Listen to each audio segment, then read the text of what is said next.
सरकारी मुलाजमीन के लिए बड़ी खुशखबरी, तनख्वाहों में बड़ा इजाफा हो गया।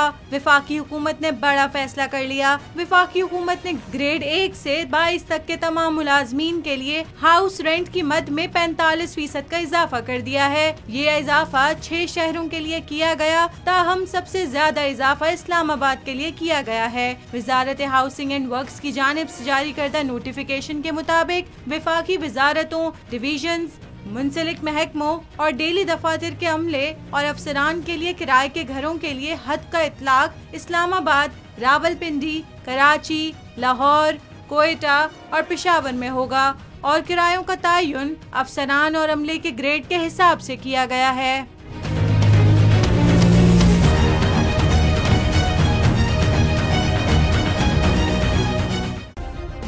सब्सक्राइब करें और बेल दबाएं ताकि कोई खबर रह न जाए।